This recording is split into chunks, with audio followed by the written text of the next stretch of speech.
Om Sato Ma Sadgamaya Tamaso Ma Jyotirgamaya Mrityorma Amritam Gamaya Om Shanti Shanti Shanti. Om, lead me from the unreal to the real. Lead me from darkness to light. Lead me from death to immortality. Om, peace, peace, peace. Today, we are thinking about trying to discuss the topic, you are the maker of your own destiny. A lot of people have faith in the stars, as the stars decide how their life and that. You can see people, Gayatriprana Motherji used to say, some people used to tell her, oh Motherji, I cannot change my behavior because I am born under this star. So the star is deciding. Star is just like our sun and the planet, just bundle of energy, that's all. It's deciding our fate or our destiny. And even sometimes they say, oh, people, this is all superstition, old timers, they believe that. No, even now, modern people, supposed to be very analytical, rational minded people, they also believe in the power of being, they think that the stars are controlling their lives. And then there are other people who say when things go wrong or something bad happens, they blame or complain about destiny or fate or God. But they never say when good things happen, oh, that's my destiny. Have you ever heard anybody saying, oh, such wonderful things happening in, what a wonderful destiny I have? No. What wonderful fate. No. With all that fate and destiny, all is only for bad when things go wrong or bad. And then they believe that God sitting somewhere up in the sky is deciding how things should work out for them. Good things happen or bad things happen, and the belief is, or the idea is, if you are good, if you behave properly as per the wishes of God, or supposed to be the wishes of God, then you will enjoy, you'll have all good things, happy life. And if it is not, God is displeased with you, then because it's always He will throw you into eternal damnation, to suffer in the hell, burn in the hell. Vedanta says, no, you are suffering because of your action. You are enjoying good things because of your action. You are reaping the results of your action. As you sow, so you reap. We cannot expect some good actions if you behave in a bad way, do bad things. We cannot expect good results. The results will be bad. You put a rotten seed in the ground and you expect a good crop from that. No, you can't get it. You put good seed and cultivate the land properly. Only then you get a good result, good crop. The same with us in our life also. As we do, so we reap the results. So Vedanta does not have an extra cosmic God controlling our life. We say, we decide how our lives go. It's a bold statement that you are the maker of your own destiny. There is no God deciding your destiny. You are deciding your destiny. And how does Vedanta explain that? We say that whatever our thoughts, words, or actions, they all leave a mark in the mind. Mark or impression. And if you repeat those actions or words or thoughts, those impressions becomes deeper And after some time, you think that, oh, those impressions or memories have faded away. They haven't gone. They have gone to a deeper level of our mind, that's all. And then deeper, and say, the unconscious level, subconscious level of the mind. And there, they leave a permanent mark. These impressions, Hindu psychology calls it the samskaras. They form the character and conduct of a person.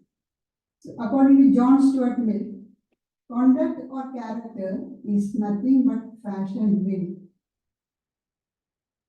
Conduct or character is nothing but fashioned will. And what is will? Will is nothing but a bundle of thoughts inspiring a person to action. So we come to the root cause of everything, the starting point of our destiny, and that is the thought that's going through our mind.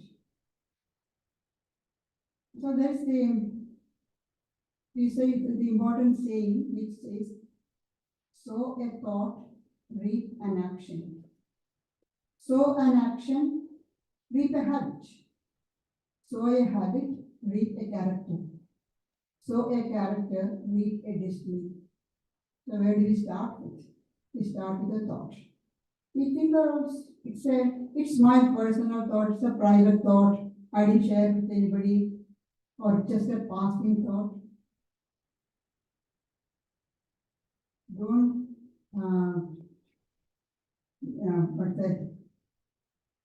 ignore the importance or value of thought. A thought that comes out of our mind is never lost.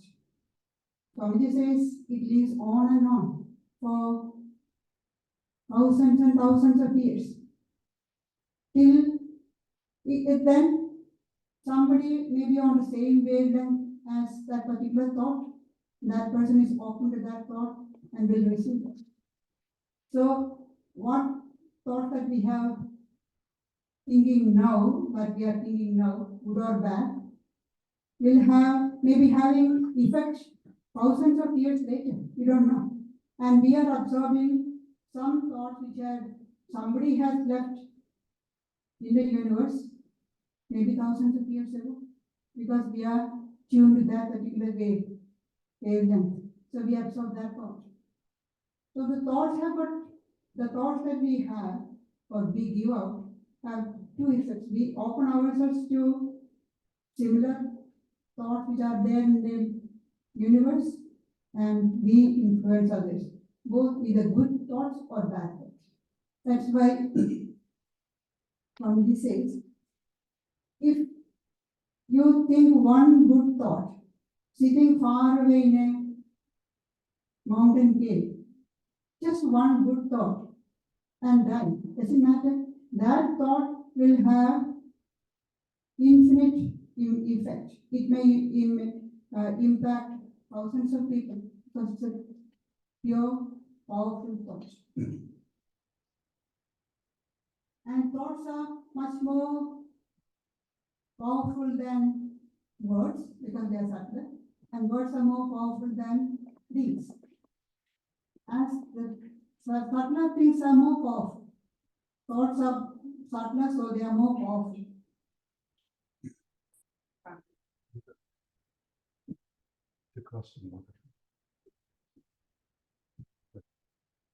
So we cannot make an excuse saying that it's a passing thought, or I didn't pay much attention, I just did. No. Even every action will have a thought behind it, whether we are conscious of it or not. If there is a thought behind it. So Buddha says, you are what your thoughts are. So we have to be careful what we think. And as I said earlier, every passing thought leaves an impression on the mind. And if it is repeated, that impression becomes deeper and deeper, and the person's character is determined by the sum total of these impressions. If good impressions prevail, then the person's character is good. The person is completely under the control of those good impressions. According to Swamiji, continuing about this idea that getting under the control of good impressions, he says, even if he wishes to do evil, that person who is completely under the control of good impressions, even if he wishes to do evil, his mind, as a sum total of his tendencies, will not allow him to do so. The tendencies will turn him back.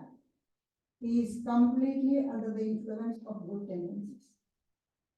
The same case with bad tendencies. You think evil thoughts, use bad words, hurting words, and do evil deeds. All that will leave impressions on the mind. And repeatedly do that, the person becomes completely under the control of those impressions. Often you can see when a person thinks bad thoughts or uses bad words or even do bad deeds. In the beginning, there is feeling of guilt, breaking of the conscience. But after, if you repeat that, slowly, the impressions become deeper and the person becomes insensitive. Doesn't feel that I'm doing something wrong. Become used to that. And slowly the person becomes completely under the influence of those bad impressions.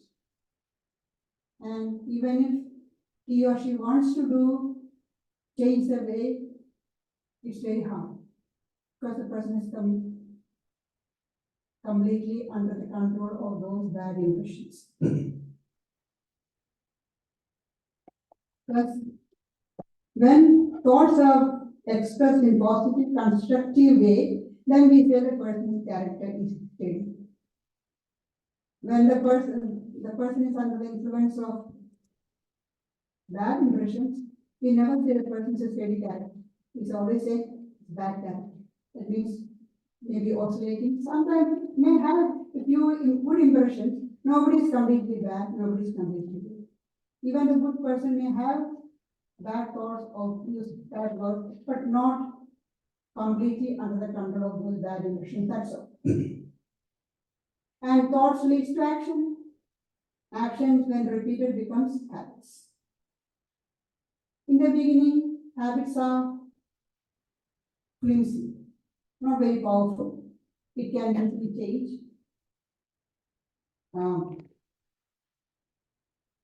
But because the impressions are still faint impressions.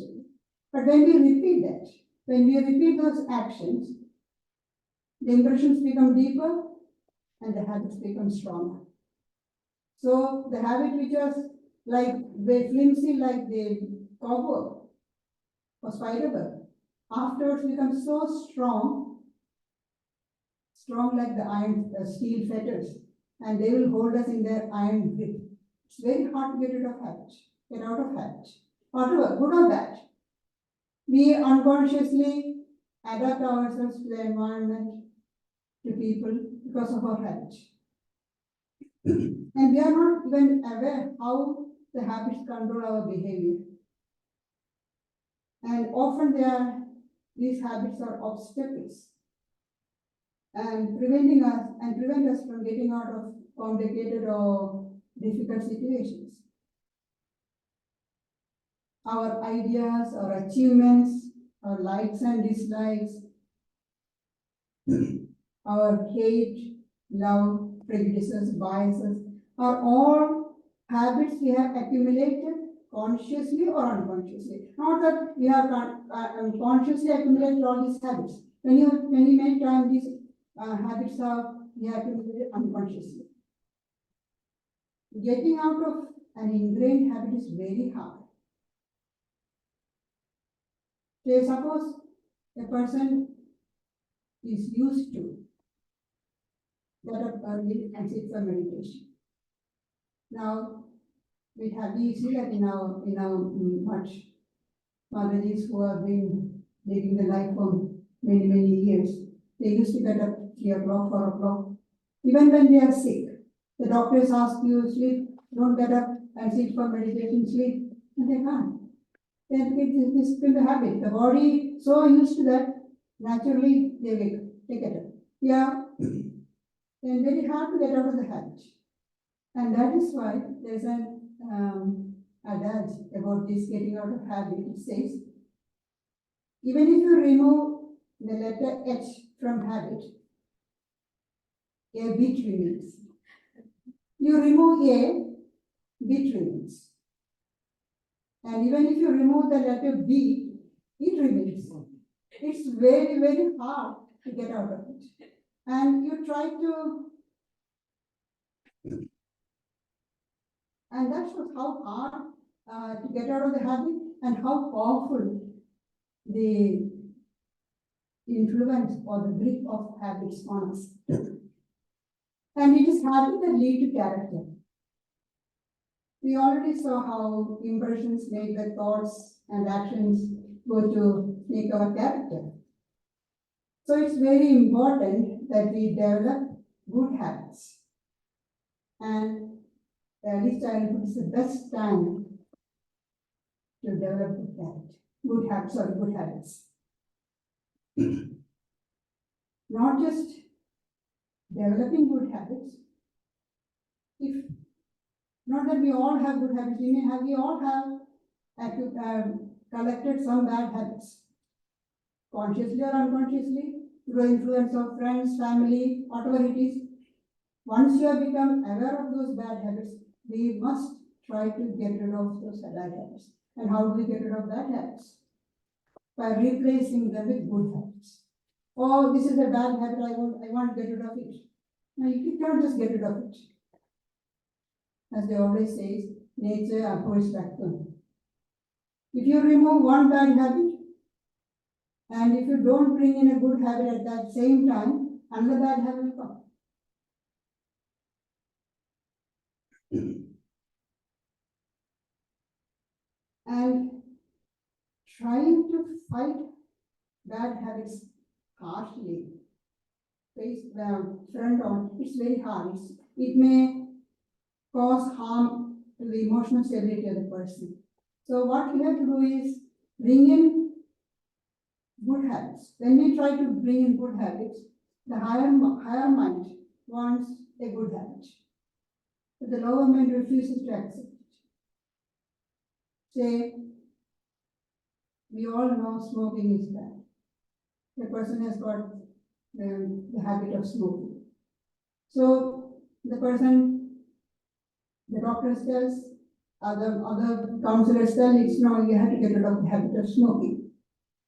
So the higher mind says, well, you reduce the numbers, you stop smoking, instead you start reading some good books. The lower mind refuses. No, I don't have time to read books. Smoking I can do anytime. I don't have to spend extra time for that reading, I don't have time. Lower mind will refuse. And how are we to do? Lower mind will revolt, not just refuse, will revolt. So we have to slowly, gently cajole the mind, as we cajole a little child. We want to, the toddlers, how do we do? We tell them something straight away, they will just do the opposite. Our lower mind is just like that, do the opposite, what we tell them. So we have to cajole them. Without their knowing, we have to slowly change. So that's what we have to do. Slowly, cajole gently, and divert it into new habits. An example they say about changing habit is about the pet dog. A person had a pet dog, and very fond of the dog. The dog used to jump on the person, jump on the lap, lick the face, and he enjoyed it. But then suddenly one day somebody said, no, this is not a good habit, this is not good. The dog's saliva may have germs, it's not good to do that. Allow the dog to do that. So from the next day, the person decided, no, I will allow the dog to lick my face, jump on my lap, and did that. He slapped the dog, hit the dog. The dog was confused. Why? What's this? What's the matter? So at the same time, if the push the dog away and give, when it sits, give some treat to eat. Slowly, over the time, the dog will understand this is not the right behavior. Sitting next to the master is the right behavior, not sitting on his lap. Because when you sit quietly next to him, he gets a treat. When you try jump on the lap, get a slap. Slowly, it will learn. This is the way of behavior. This is the way to act. Our mind is like that. Slowly we have to cajole. The new habit has to be cultivated and remove the bad habits through reward and punishment. Reward the new habit and punish the bad habits. But it doesn't happen at all in a day or two. Because what is habit? Habit is repeated action. We have repeated, so the impressions have gone deep. So we have to remove those impressions. It takes time. And the new impressions to come in. It takes time. We have to be patient and go on doing. Again,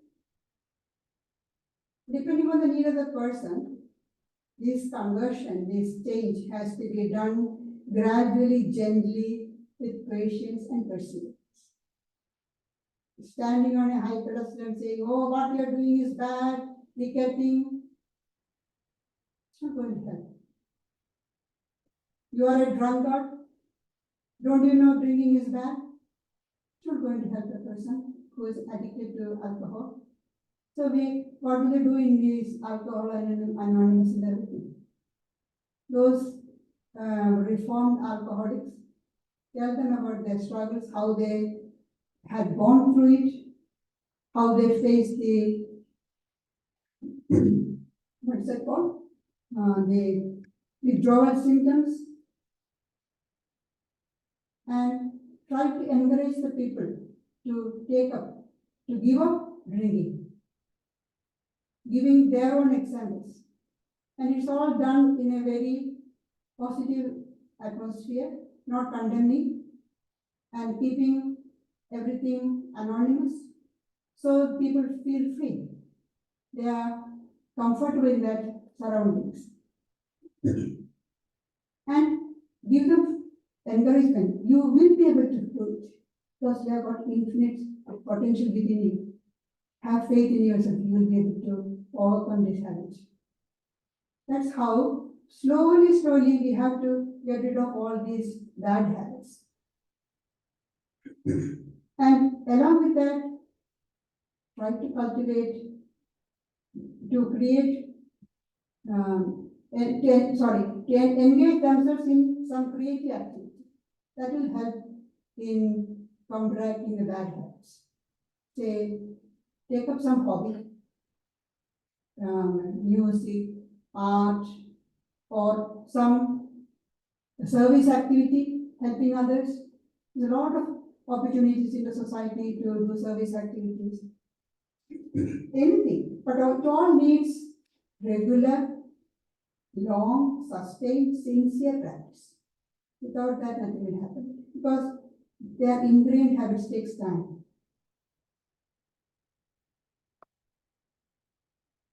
But it is possible and it can be achieved. Look what Swami Vivekananda has to say about it. He says, that which I created, I can demolish. That which is created by someone else, I shall never be able to destroy. So my habits, I created, I can demolish it. That which I created, I can demolish. That which is created by someone else, I shall never be able to destroy. Therefore, stand up, be bold, be strong.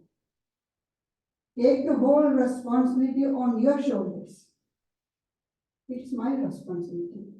I have gone through this and made this habit, made this character. It's my responsibility. Take the responsibility on your shoulders. And know that you are the creator of your own destiny. All strength and succor you want is within yourselves. Not that you are weak. All the help, all the strength you need is within you. Just bring it out. That faith, we'll be able to face it. We'll be able to overcome this, and that faith should be there. So we need not condemn anybody saying that that person is wicked and because have bad habits, because the person is just a bundle of habits.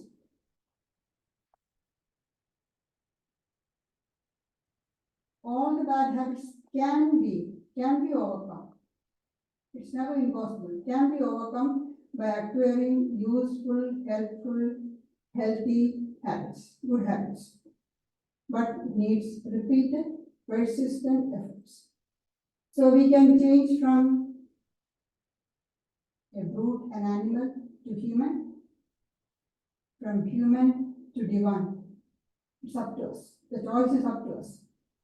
It's nobody else is choosing that. No, God is deciding that you will be an animal or a brute, or you will be a divine person. No, it's up to us. We have got a choice. So we see that habits decide our character, and character decides our destiny, how we live our lives. Since what we are, or what's our destiny, how we live our lives, is decided by our thoughts, our actions, our habits, our character, then there is always assurance, there is always hope, there is always this definite hope that we can decide our future. Because what we are now is a result of our past, what we have done in our previous lives, or something which we have done in this life.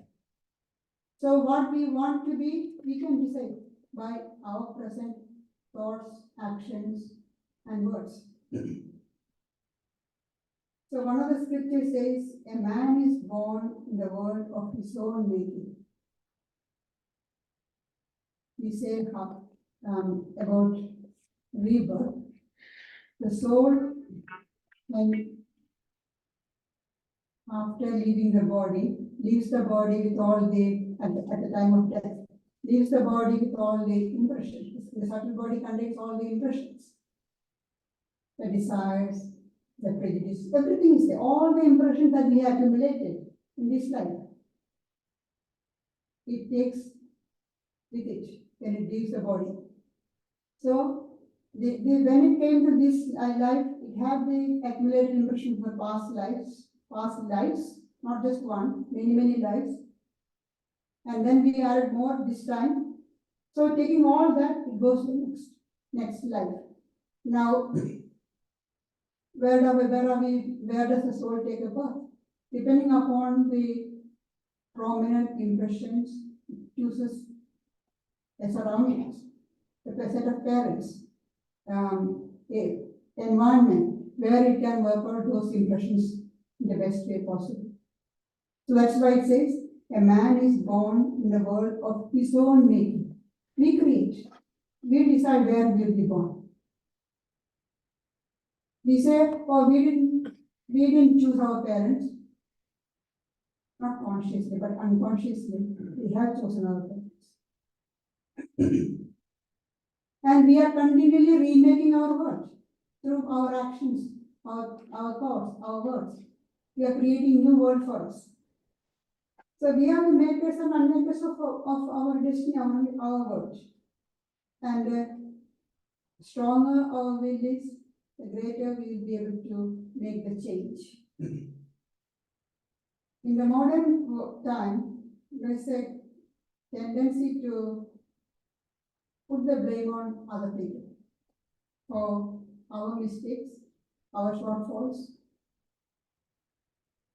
And often people hide behind the argument of environment, heredity, something I lack in my behavior or my character, and I blame my parents, my teachers, the society, my friends, everybody except me. They are all at fault. I don't have it, no, there's no responsibility for me. I can do anything, but no responsibility. And that the society is encouraging that way, that type of behavior. So how do the people grow? They don't have any responsibility. They do anything and then the responsibility is all on other people. I don't have any responsibility. First time when I heard this idea that suppose a thief come to your house, breaking, and while getting out, falls down and breaks his leg, then they can sue the householder. Because it is the householder's fault that there was a ditch in the or a pothole on the driveway. It's not the thief, it's not the blame of the fault of the thief that he can steal from your house. No. It's everything. Now I don't have any responsibility. This is cowardice. Take the responsibility on our own shoulders. Yes, true, we are limited by heredity and environment. They have got a great influence on our lives. And we are also limited by our habits, tendencies, as well as physical and emotional conditions. That's true. However, in and through that, we have got a certain degree of freedom. By using that freedom, we will be able to gain greater freedom. Sri Ramakrishna gives the example of a tethered cow. A man ties the cow on a pole, having a certain degree of on a rope. Now this idea is, well, the cow can stand anywhere, stand, sit, lie down, whatever it wants to do within the length of that rope. So cow has got that much freedom, but it is bound by the rope. It cannot go beyond the length of the rope. Our state is like that. We are bound by heredity, environment, our habits, tendencies. That's true. But within that, we have some certain freedom. How we make use of that freedom decides how we progress in the next time. So using that proper use of that freedom, we can gain greater freedom. On the other hand, if we go on shifting the blame on others, we are weakening ourselves. We must be bold to take the responsibility on ourselves. And must be ready to meet the consequences. Well, I have done this. I'll face the consequences. I'll face the mistake. Does it matter? This time I made this mistake, I failed the mistake. Next time I won't do it again. I learned my lesson. We must be bold to say like that. And it may be hard, it can be very hard to face the consequences, but if we go through that and make the decision, use your willpower, no, I will not repeat this again, and I have learned my lesson, I know I will be able to do better next time, we will be able to. We have that infinite potential within us, we have to bring it out.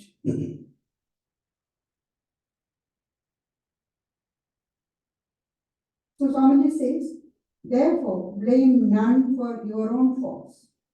Stand up on your own feet. Take the whole responsibility upon yourselves. Take the responsibility on ourselves. We are able to do that. We have the power to do that. We have the capacity to do that. He further says, if what we are now has been the result of our own past actions, it certainly follows that whatever we wish to be in future can be produced by our present actions. So, we have to know how to act. Nothing makes us work so well at our best and highest as when all responsibility is thrown upon ourselves. We take the responsibility of our action, then we try to do our best. If we don't feel we are responsible for our action, then we may do in a sloppy manner or somehow finish it. But I'm responsible for this, then I'll do my best. So it's very important that we train our children from very young age to take responsibility for their actions. Often parents think that putting the blame on others, and for their action, for the children's action, the parents or elders are actually harming the child. We must let the child take responsibility. At the same time, help it in whatever way it needs. Help is needed. But train the child is you did it, so it's a responsibility. So suppose the child puts a hand in the fire and burns it. Well, of course we have to do whatever is needed, but at the same time, tell the child the idea. You put your hand in the fire. I told you not to do that. You did it, so you have to go through it. I can only give the treatment, but the suffering, the pain, you have to go through. Then the child is made aware of the responsibility. You have to go through the consequences. Then there's a better chance that it may not repeat those. Not that completely I won't say, you cannot say, no, it won't repeat it. There's a better chance that it may refrain from doing such actions again. But what we do usually is, oh, it's the fault of that person who left the fire or the flame open there. Blame everybody else except the child. Not just blaming the child, but make it understand. And we think that we are protecting the child, actually we are harming the child. And by accepting the consequences of their actions or behavior, the children will grow bold and fearless to face the world. Because the world is not going to pamper to their ego. We, the parents, pamper. And I should say the grandparents also pamper. There are a lot of grandparents sitting here. Grandparents also pamper. But the world is not going to pamper the child. The world is going to throw all sort of challenges at it. So we must equip the children from a young age to face the responsibility. Now, Swamiji said, since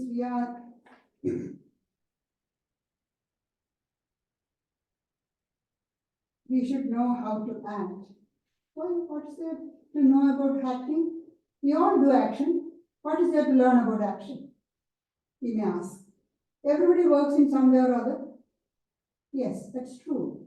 But knowing how to act, we avoid a lot of waste of energy. Otherwise, a lot of energy is wasted. According to Bhagavad Gita, doing work with cleverness and as a science, by knowing how to work, one gets the greatest result. Because it is yoga, karma, supastika. Dexterity in action is yoga. We should know how to act. And what is that? How to act? What usually happens is we go on brooding. We speculating as to what's going to happen in the future. By such brooding or speculation, we are not going to gain anything. We are not going to accomplish anything. You just have to go and do it. If you think it is something right to be done, do it. Just go ahead and do it instead of sitting and brooding over it. Speculating. But it may go bad, it may go wrong. Speculation. It may not. Just go and do it. If it is the right thing to do, go and do it. Results are bound to come. Every action will have its response. The result will be there. And that result won't go to anybody else. It will come to you. So you don't have to worry about the results. The results will come. So Bhagavad Gita exhorts us to do our duty without attachment to the result. That's how we have to do our action. Any action. Just do it the best way possible without any attachment to results. And about the attachment to results, this is what Swamiji has to say. It is the worker who is attached to results that grumbles about the nature of the duty which has fallen his lot. We often grumble. Oh, I don't like this work. I'm forced to do this. Go on grumbling because we are attached to the result, according to Swamiji. The unattached worker, all duties are equally good and form efficient instruments with which selfishness and sensuality may be killed and the freedom of the soul secured. To the unattached worker, the person who is not attached to the results of action, all duties are good because they all will lead to eliminate selfishness and sensuality and lead to purity of mind and freedom of the soul. Another important suggestion Swamiji gives about how to work is, he saying, work like a master and not as a slave. What do you mean by slave? We are not slaves. We are all masters of ourselves. We boast we are masters of ourselves, but we are actually, if we look at the actions, it shows that we are all slaves. So Swamiji says, work through freedom, work through love. There cannot be any love when work is done as like a slave. You are forced to drudge on. Anybody who works in any office or any work like matter, they all have to meet certain deadline, they have to meet work so many hours, and it's not a great enjoyment, it's a drudgery, it's a chore, walk on and plodding on. So what's the difference between that and the work of a slave? The slave works for the master because he is forced to. If he got given a choice, the slave would not be doing work. Same with us. Why do we go on holiday? The first moment we get a chance, we go on holiday because we don't enjoy the work. The work is just we have forced to do. So we are working like slaves. On the other hand, when there is love for the people, for the cause, and not attachment, there's a difference between love and attachment. You have to remember, attachment and love are two different things. Love means we are doing it, whatever be the consequence. Attachment is because of me and my selfishness is involved. Love is love for everybody. Attachment is only for my people, myself, my children, my family, my friends, my society, my country, everything connected with me. That's attachment. So when we work, when there is love for the people, for the cause, the ideal, then we work like master. We work in freedom. Most of the work that we see in the world, in public life, is all the work of slaves. So take any artist or sports person, musicians, they want their adoration. And sometimes they want their blame also. Sometimes they love to be notorious. They get drunk, they get into all sorts of scandals. That also gives them headlines.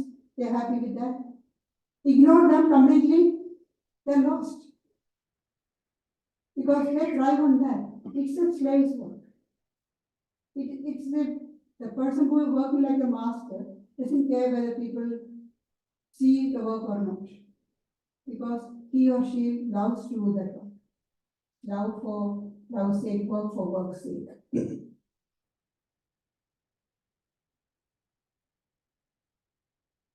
So these are two things as we say, work decide, action decide, actions lead to habits, habits to character, character to destiny. So we should know how to work. And how are we to work? Swamiji gives two ideas. Work without attachment and work like the master. Another helpful factor in this is a well-regulated life. We cannot lead a haphazard,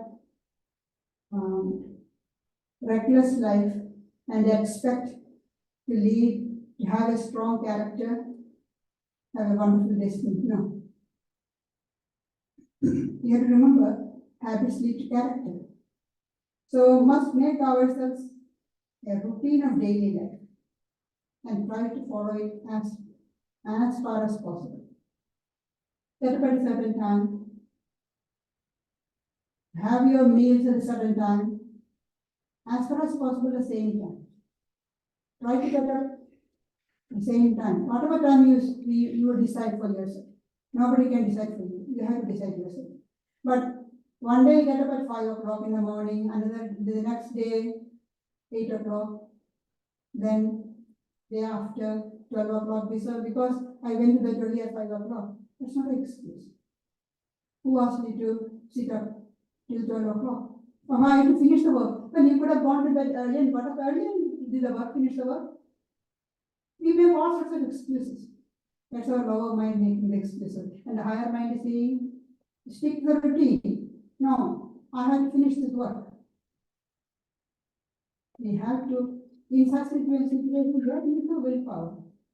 We have got a willpower. We have to use our willpower and eat our meals almost as far as possible at regular time.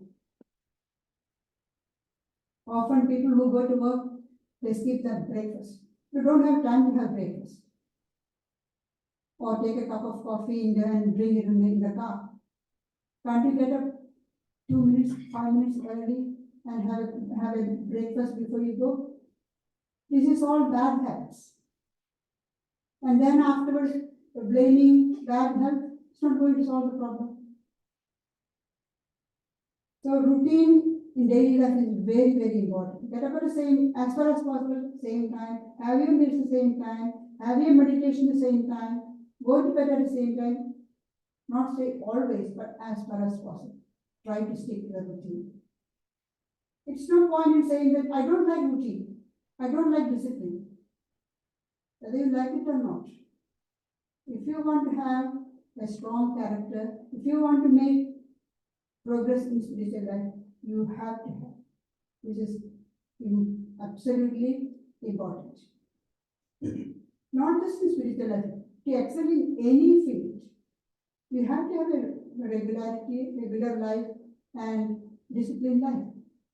Look at all the artists, players, how many hours they put in practice. But the difference with them is, once that event is over, all those discipline, routine, everything is thrown away, and then they lead a reckless life. That won't do. If you continue with that practice of regularity, you will progress. There's no doubt about that. We cannot afford to behave like that in spiritual life because spiritual life is a 24-hour, 365-day business. There is no holiday. Like the other day when I said there is no holiday, in one of we had a discussion. We heard the holy days, not holidays. So discipline or routine is very, very important. Tiruvallur, one of the South Indian saints, says, discipline of life is more precious than life itself. See, discipline of life is more precious than life itself. For it is out of that discipline that life derives value. There is no discipline, life has no value. It is a discipline that gives life value. It is true, it's a long, constant, long-drawn struggle with our lower nature till we become firmly established in our strong, steady character. Once we become masters of our senses and our mind, more than half the battle is won. But still, we have to be vigilant because if you are careless, through negligence, you may slip down again. So there's always a chance of going down. So we have to be very vigilant. We have to be very careful. Till we have that enlightenment, then there's nothing to fight. Once we have fully established in that steady character, steady wisdom, as Shri Krishna says in the Gita, Sthita Prajna state, then nothing can take us away from that. He gives an example of the tortoise. You Hit the tortoise, once it pulls its limbs, hands and feet, nothing can make it bring it out. You may hit the tortoise, beat it, cut it, whatever you do on the shell, nothing, it won't bring out its feet and hands from the shell. The person of steady wisdom, one who has established himself in self, capital S, is like that. Nothing can bring the person away from that position of steadiness. So this is the goal that we have to work towards. It's hard work. Nothing is easy. It's hard work, but it is through building a strong character that we make our destiny, and that will lead us to enlightenment, to freedom. I'll just finish with a quotation from William J. Bryan. He says, "Destiny is not a matter of chance. It's a matter of choice. Destiny is not a matter of chance. It is a matter of choice. It is not a thing to be waited for. It is a thing to be achieved. And how to achieve? And we can achieve. We have to have faith in ourselves. We will be able to achieve. Have that strong faith. I will be able to achieve it. I will be able to realize God."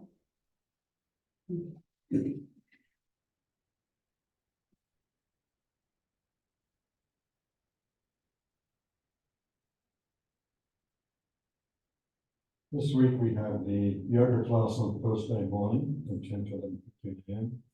On Friday night, the Bhagavad Gita discussion led by Gayatriprana, either here in person or via Zoom from 7:30. And next Sunday, we have the monthly talk on Gospel of Sri Krishna by Gayatriprana.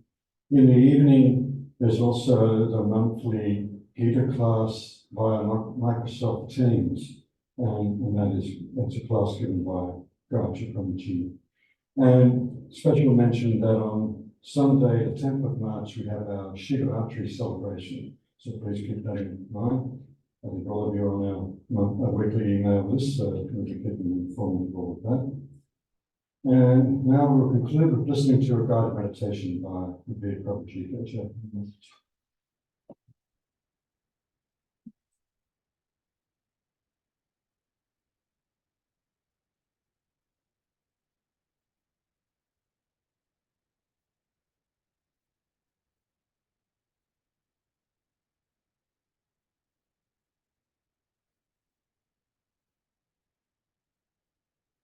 I know in my inmost depths that no mortal light can reveal thy immortal face.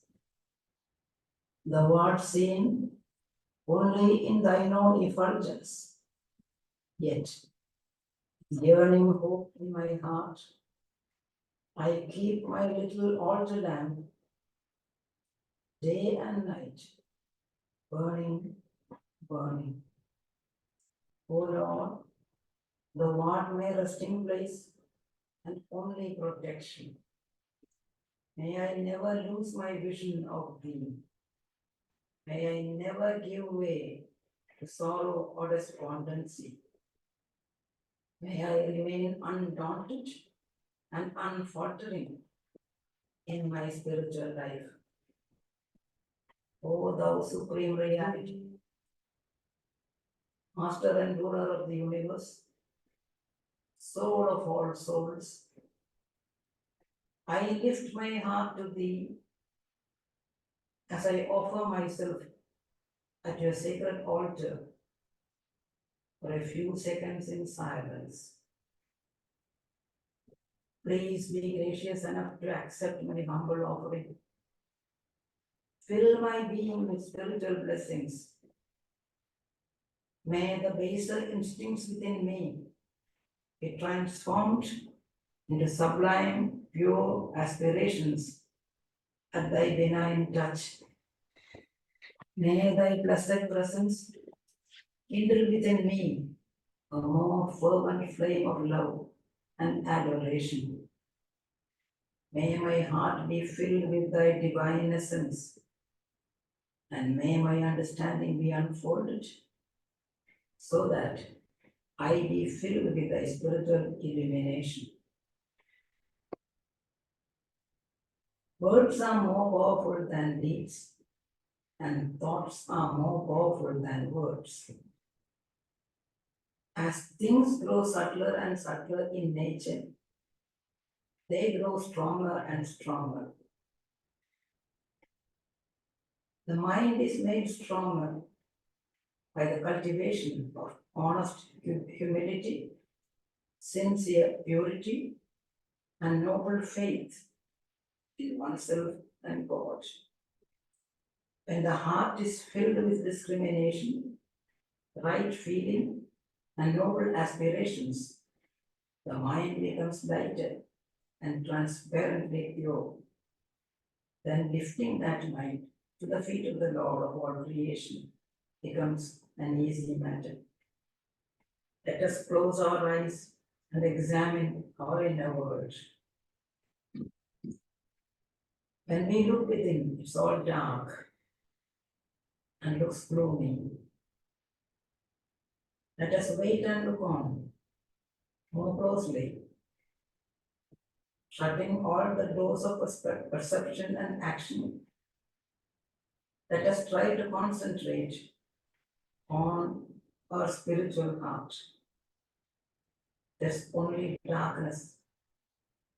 But when we look with attention and faith, and we see in the center of the dark chamber of the heart, tiny speck of brilliance, like a tiny star glimmering in the far-off sky. As we focus our attention more on that, we find the speck of light becoming slowly, very, very slowly, larger and brighter. It has now become a tiny ball of silver color, emitting short rays of silver light around it. As we continue to look closer, we see the little ball growing and growing to be a big ball of sheer luminosity. It's not a mere star-like effulgence. Inside the radiance, we see the outlines of a beautiful lotus. Think of that. As they go on concentrating on the heart, little speck of light that we saw in the beginning grows in size, become a beautiful silver star. But it is not an empty one. It's alive with the vibrations of energy. Inside that star, you see a lotus. That lotus signifies the yearning of our heart. It symbolizes the pure love and adoration that we have of the vision of the Lord. And as we go on concentrating,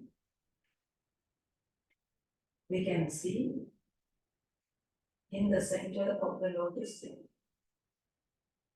golden flame. Think of the picture. A large silver star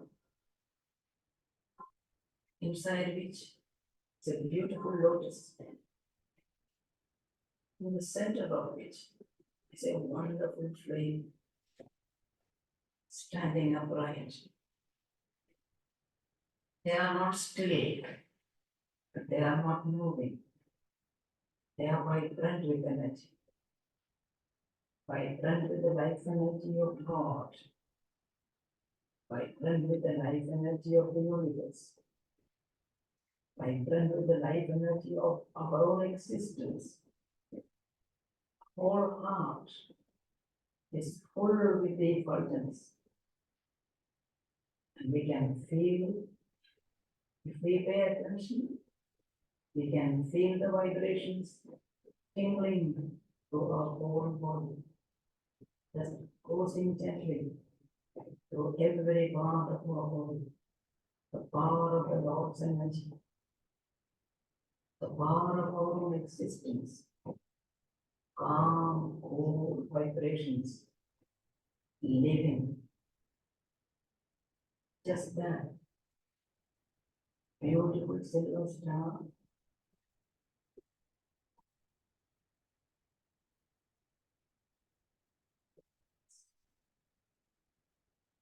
And in the center, the flame.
Shanti, shanti, peace.